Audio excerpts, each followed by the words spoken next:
क्या हो अगर कोई कहे कि मोल भाव या नेगोशिएशन में कॉम्प्रोमाइज करना यानी बीच का रास्ता निकालना अक्सर सबसे बड़ी गलती होती है। आज हम बात करेंगे एफबीआई के एक top hostage negotiator Chris Voss की किताब नेवर स्प्लिट द डिफरेंस के बारे में। ये वो तकनीकें हैं जिन्हें असल में जान बचाने के लिए बनाया गया था और अब हम सब इन्हें अपनी रोजमर्रा की जिंदगी में इस्तेमाल कर सकते हैं। देखिए, हमें हमेशा से यही सिखाया जाता है कि समझौता करना मतलब स्प्लिटिंग द डिफरेंस एक अच्छी बात है, लेकिन क्रिस वॉस का कहना है कि समझौता करने से अक्सर दोनों ही पार्टियों को एक ऐसी डील मिलती है जिससे कोई भी पूरी तरह खुश नहीं होता। तो इस किताब का जो मेन आइडिया है वो ये है, एक बेहतरीन नतीजे के लिए लड़ो, बीच के रास्ते के लिए नहीं। चलिए अब एक मजेदार कहानी सुनते हैं। जरा सोचिए, दुनिया के सबसे बड़े लॉ स्कूल हार्वर्ड के प्रोफेसर्स एफबीआई के एक पुराने स्ट्रीट कॉप को चैलेंज करते हैं। उन्होंने एक नकली किडनैपिंग का सीन बनाया सिर्फ ये देखने के लिए कि क्या किताबी ज्ञान असल जिंदगी के तजुर्बे को हरा सकता है। और देखिए, उन्होंने इसे पर्सनल बना दिया। दांव पर उनके बेटे की जान थी। भले ही ये सब एक नाटक था। हार्वर्ड के एक्सपर्ट्स अपने तर्क और सिद्धांतों के साथ पूरी तरह तैयार थे। उन्हें लगा कि वो वॉस को बड़ी आसानी से हरा देंगे। हार्वर्ड की टीम तो एक बहस की उम्मीद कर रही थी, लेकिन वॉस ने कुछ ऐसा किया जिसकी उन्होंने बिल्कुल भी उम्मीद नहीं की थी।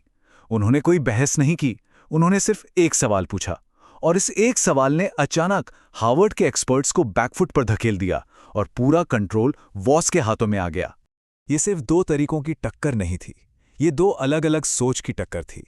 हार्वर्ड का मानना था कि नेगोशिएशन एक गणित की पहेली जैसा है जिसे हल किया जा सकता है, पर एफबीआई जानती थी कि नेगोशिएशन दरअसल भावनाओं, डर और इंसानी रिश्तों के बारे में है।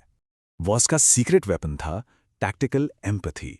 अब इसका मतलब सिर्फ अच्छा व्यवहार करना या नाइस होना नहीं है। इसका मतलब है ये समझना कि सामने वाला असल में क्या महसूस कर रहा है और फिर उस समझ का इस्तेमाल बातचीत को सही दिशा देने के लिए करना है। ये दिल और दिमाग का एक कमाल का बैलेंस है। तो सवाल ये है कि हम इन पावरफुल तकनीकों का इस्तेमाल कैसे करें।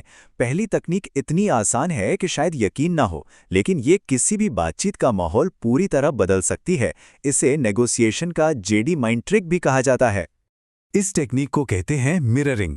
इसमें आपको बस इतना करना है कि सामने वाले की कही हुई बात के आखिरी कुछ शब्दों को एक सवाल की तरह एक जिज्ञासु टोन में दोहराना है, बस इतना ही। जैसे इस उदाहरण में जब आप पूछते हैं शुक्रवार तक, तो बॉस शायद खुद ही समझाने लगेंगे कि रिपोर्ट इतनी ज़रूरी क्यों है, इसके पीछे की वजह क्या है। देखिए, आपने कोई बहस नहीं की, कोई मांग नहीं की, लेकिन अब आपके पास ज़्यादा जानकारी है और शायद थोड़ा ज़्यादा समय भी मिल जाए। मिररिंग मनोवैज्ञानिक तौर पर काम करती है क्योंकि हमें वो लोग पसंद आते हैं जो हमारे जैसे होते हैं। जब कोई हमें मिरर करता है तो हम थोड़ा सुरक्षित महसूस करते हैं और ज्यादा खुलकर बात करते हैं।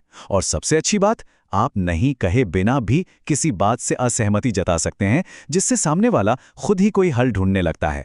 अच्छा, तो एक बार जब आप मिररिंग के जरिए जानकारी इकट्ठा कर लेते हैं तो आप अगले लेवल पर जा सकते हैं। ये टेक्निक भावनाओं को समझने और उन्हें एक नाम देने के बारे में है। इसे कहते हैं लेबलिंग। ये एक तरह से इमोशनल वेदर रिपोर्ट देने जैसा है। आप बस ये बता रहे हैं कि आप क्या देख रहे हैं, कुछ इस तरह के वाक्यांशों का इस्तेमाल करके, जैसे ऐसा लगता है कि, या ऐसा महसूस हो रहा है कि। आप कोई आरोप नहीं लगा रहे, आप बस ऑब्जर्व कर रहे हैं। सोचिए, कोई दोस्त परेशान है। अगर उससे कहा जाए, ऐसा लगता है कि तुम इस सिचुएशन से बहुत निराश हो, तो ये आग में घी डालने जैसा नहीं है। ये असल में तनाव को कम कर रहा है।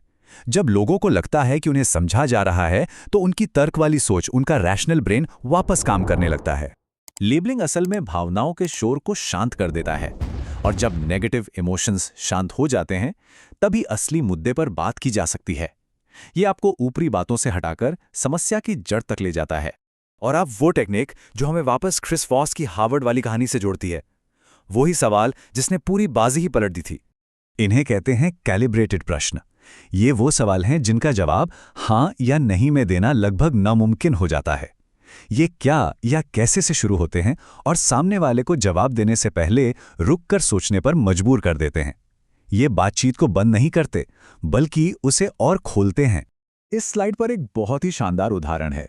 क्या कीमत कम होगी पूछने पर जवाब हाँ या ना में ही आएगा, बात खत्म। लेकिन जब कोई पूछता है मैं इतनी कीमत कैसे चुका पाऊंगा, तो ये एक साधारण मोल भाव को एक प्रॉब्लम सॉल्विंग सेशन में बदल देता है। यहाँ पर सबसे जीनियस बात पता है क्या है? ये सवाल सामने वाले को ये महसूस कराते हैं कि कंट्रोल उनके हाथ में है। देखिए, किसी को भी ये सुनना पसंद नहीं कि उसे क्या करना है, लेकिन जब कोई पूछता है ये कैसे किया जा सकता है, तो आप उन्हें समस्या का मालिक बना देते हैं और अब वो आपके लिए काम कर रहे हैं, आपके खिलाफ नहीं। हम में से ज्यादातर लोग फिक्सर्स होते हैं। हम सीधे समाधान पर कूदना चाहते हैं। लेकिन एक पल के लिए अपने पिछले किसी बड़ी बातचीत को याद कीजिए। क्या समाधान खोजने से पहले समझने की कोशिश की थी, या सारा फोकस सिर्फ अपनी बात मनवाने पर था? तो चलिए, अब तक हमने जो कुछ भी सीखा है उसे एक साथ लेकर आते हैं।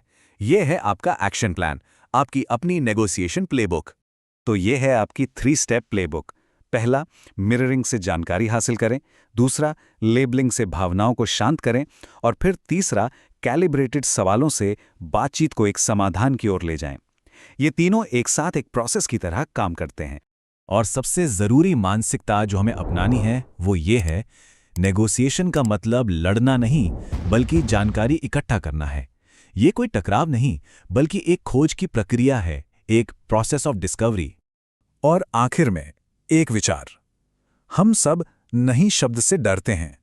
हम इसे एक रिजेक्शन के तौर पे देखते हैं, लेकिन क्रिस वॉस के हिसाब से नहीं बातचीत का अंत नहीं है, ये तो बातचीत की असली शुरुआत है। ये एक मौका है ये पूछने का, ठीक है तो अब आगे क्या? अगर इन तकनीकों ने आपको अपनी बातचीत के बारे में कुछ नया सोचने पर मजबूर किया है, तो इस विश्लेषण को लाइक करें और इसे उस दोस्त के साथ शेयर करें जिसे इसकी जरूरत हो सकती है।